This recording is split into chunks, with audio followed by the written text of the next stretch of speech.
Assalamualaikum warahmatullahi wabarakatuh. Selamat malam. Ya, perkenalkan kami dari kelompok 5 dari kelas JEEA beranggotakan 5 orang. Agnes Febrianti, Sindiana Lawrence, Nabila Kanaya, kemudian saya sendiri, Niko Saputro, dan yang terakhir dari Kak Yolanda Rukmantara. Kemudian untuk malam hari ini, ya, kami akan melakukan presentasi mengenai implementasi unique selling point dalam aspek sustainable marketing strategy bagi bisnis pemula. Next.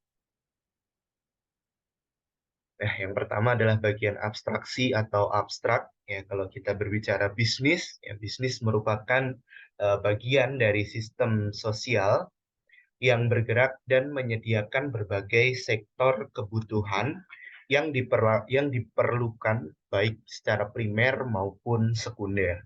Hal tersebut menyebabkan banyak orang yang berlomba-lomba untuk membangun bisnis baru, namun tidak sedikit dari bisnis tersebut yang mengalami kegagalan atau gulung tikar. Hal ini disebabkan oleh strategi bisnis yang tidak tepat, mengakibatkan bisnis tidak dapat bertahan secara lama. Oleh karena itu, kami melakukan penelitian ini untuk memberikan informasi penting mengenai pemasaran berkelanjutan atau sustainable marketing agar bisnis yang dibangun dapat bertahan lama atau dapat lestari gitu ya. Kemudian next.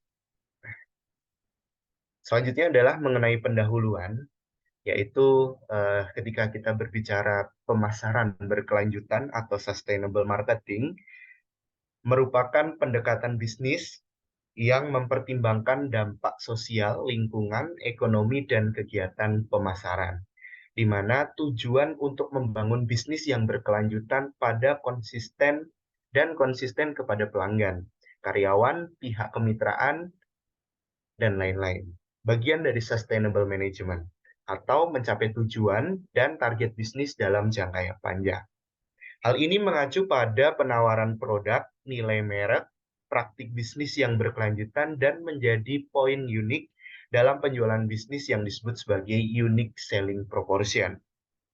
Nah, kemudian apa itu unique selling proportion? Ya, unique selling proportion atau yang kita singkat USP adalah karakteristik atau keunikan dari produk atau layanan yang ditawarkan oleh suatu perusahaan yang membuatnya menjadi berbeda dan lebih menarik dibandingkan dengan produk atau layanan yang ditawarkan oleh pesaingnya.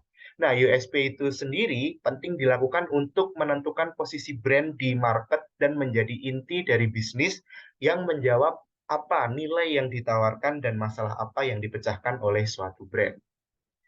USP juga membantu perusahaan untuk membedakan produk atau layanan dari pesaing yang membuatnya lebih menonjol. Dan kemudian selanjutnya yaitu mengenai unique selling proportion akan dilanjutkan penjelasan oleh Kak Agnes. Jadi terdapat 4 area yang perlu diperhatikan dalam USP. Yang pertama adalah winning zone. Winning zone merupakan area di mana terlihatnya titik perbedaan jelas yang memenuhi kebutuhan konsumen. Yang kedua adalah losing zone. Losing zone merupakan area di mana pesaing lebih unggul dalam memenuhi kebutuhan konsumen. Yang ketiga adalah risky zone. Risky zone merupakan area di mana perusahaan harus melawan pesaing untuk mendapatkan kekuatan posisi. Dan yang terakhir adalah dump zone. Dump zone merupakan area di mana para kompetitor bersaing dan konsumen tidak peduli.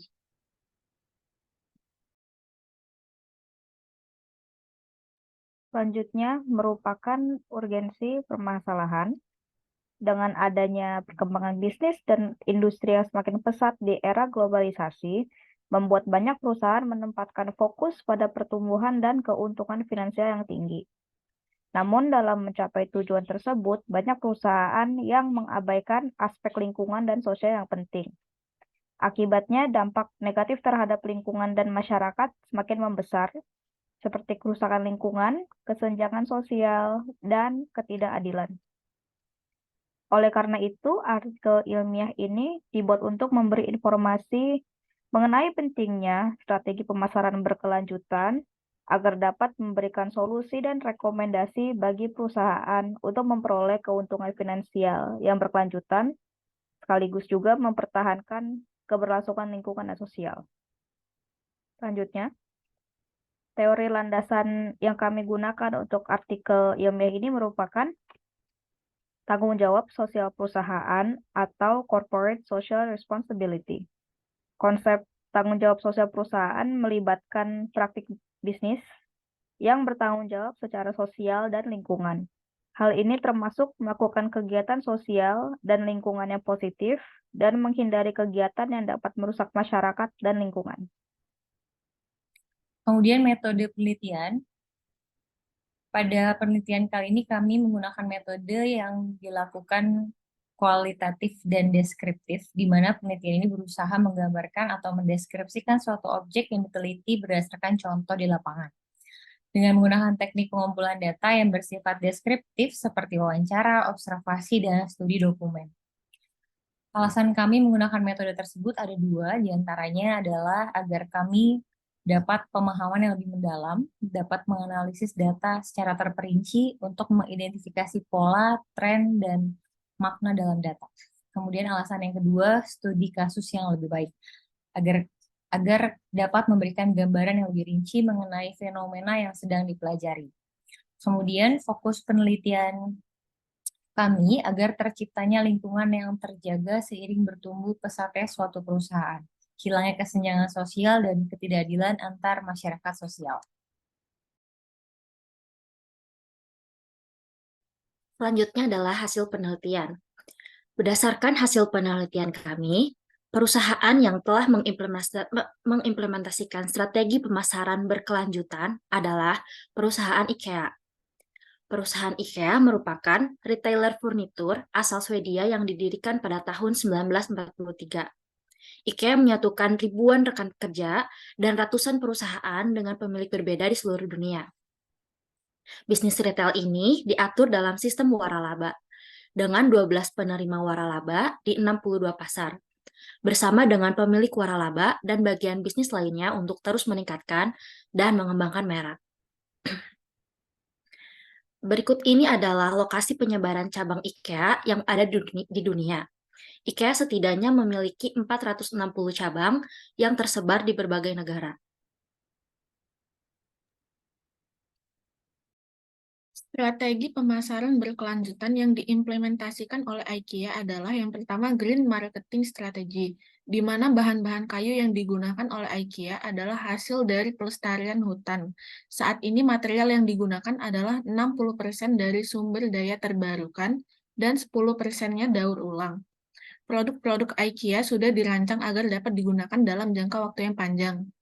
Yang kedua adalah IKEA Way atau iWay, di mana program ini memiliki standar persyaratan minimum untuk lingkungan, kondisi sosial, kerja, dan saat membeli produk, material, dan layanan.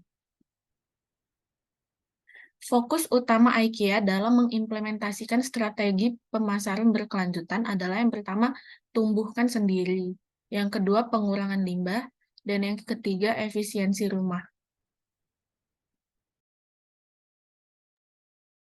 Hasil dari penelitian ini menunjukkan bahwa yang pertama, IKEA selalu memastikan supplier memiliki visi dan misi berkelanjutan yang sama dan memenuhi syarat iWay. Yang kedua adalah adanya komitmen di mana IKEA sadar akan pentingnya menjaga lingkungan demi terciptanya kehidupan berkelanjutan.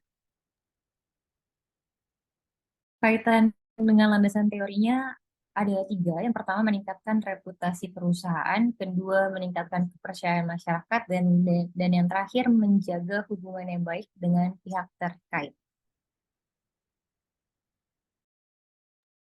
Yang terakhir merupakan kesimpulan. Kesimpulan dari penelitian ini adalah strategi pemasaran berkelanjutan berperan penting dalam membangun bisnis yang berkelanjutan dan konsisten, baik untuk mencapai tujuan dan target bisnis jangka panjang maupun menjaga keberlangsungan lingkungan dan sosial.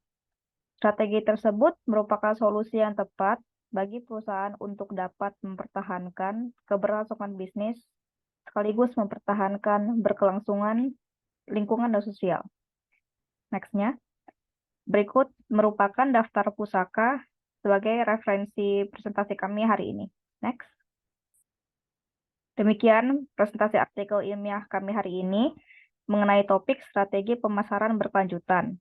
Kami harap presentasi ini dapat memberikan pemahaman yang lebih baik dan lebih lengkap terkait topik yang dibahas untuk menonton semua.